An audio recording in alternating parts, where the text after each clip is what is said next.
Hello, everybody. Welcome back to another exciting episode of A Few Minutes in Voice.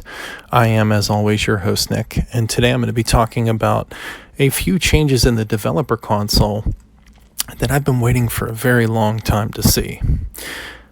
So, first off is the search feature inside of the dev console. So let's say you have nobody has just one or two skills that appear on the screen.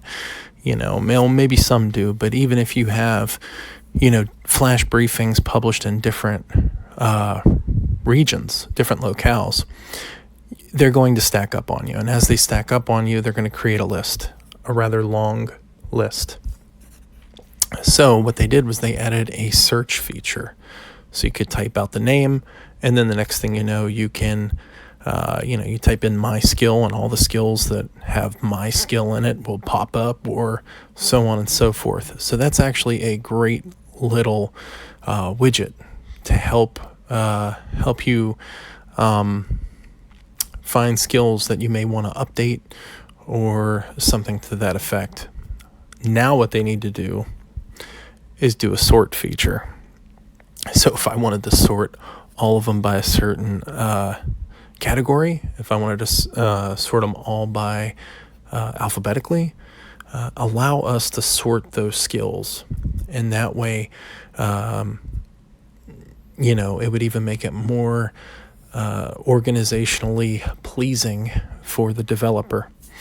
In addition to that, there was another thing that they did that I actually requested a while back, and I was so happy that they did it, is copying, for English regions, copying the distribution tab to other regions. So let's say you go ahead and you're like, okay, I'm going to release this in the US. Okay, great, no problem. And you fill out everything. And you're like, well, I could probably do this in Canada too. It'll probably work in both locations. Now you don't have to go through copy, paste, save, go back, copy, paste, copy, paste. No, you just click on the right-hand corner where it says copy to other locale, and you grab that information, hit the button, and then you copy it to that other locale, which is great because, again, I'm all about saving time whenever I'm developing through the use of templates, through the use of skill templates, and whatnot. I just want to get in there, get done, and do it as quick as I can, and make sure it's the best product that I can deliver. Now, the other thing that was pretty interesting is the built-in code feature for the skills. I tried to do that, and I found that it was a little bit more cumbersome than actually going the AWS route. I mean, okay, you do, at the beginning, you fill out the username, and you go through, Alexa hosted, you click that, no big deal, right?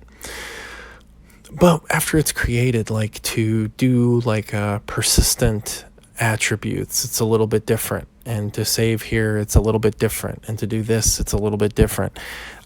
For me, I found it to be just so much easier, and it stopped messing up my workflow in order to just have two tabs open. One tab for the dev console, one tab for my Lambda function, and to just go back and forth on it. Ultimately, I'd like that to get to a point to where it was just as simple as going to that next tab and maybe having them develop some way in order to have that work a little bit more fluid, a little bit more smooth.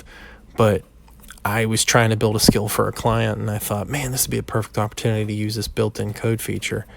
And I started messing around with it, and I'm like, no. This is like learning almost like a whole new side of Alexa development and node development. And it all works with the SDK. And I'm sure that if I sat down and I figured it out and I gave it a day or two, I'd be able to figure it out. But at the end of the day, like I said, you don't want to have a potential client to be, your guinea pig. So I decided to halt the brakes on that and just go back and do it old school and build a Lambda and on my company's AWS account.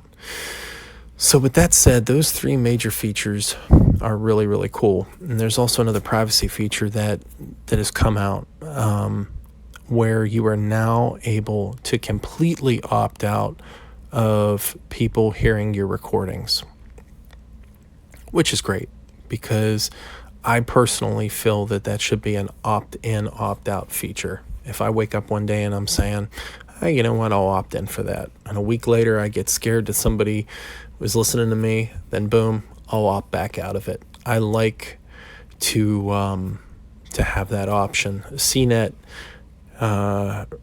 wrote up a good article on it, on how to turn it on, how to turn it off, and I'll make sure that's posted in the episode description as well. And one of the things they say, like there's an asterisk up at the top. It's like, well, if you opt out of this, future features might not work as well for you and blah, blah, blah. But I think at the end of the day, you have to be comfortable with using these devices. And if that's going to make you comfortable, then by all means, go ahead, turn that button on, and turn off their ability to listen to your recordings.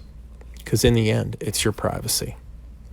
So with that being said, we're coming up on about 6 minutes and 30 seconds. I do want to do a shout out to our official sponsor, as always, Voice Skills Inc. And Voice Skills Inc. is offering a sort of a basic skill, if you would, for anybody out there. If you followed them on Instagram, you would see it's $80 a month or $800 for the entire year. You do nothing but supply the content, and Voice Skills Inc. does all the work. And they allow you to do monthly changes and or upgrades to the skill and handle all the certification issues and everything else pertaining to Amazon. So it is hassle-free skill building at its finest at a premium price. So I am, as always, Nick. If you can, go ahead and share the podcast on your socials, and please leave us a review wherever you find your podcast. We appreciate your support, as always. Thank you, and good luck.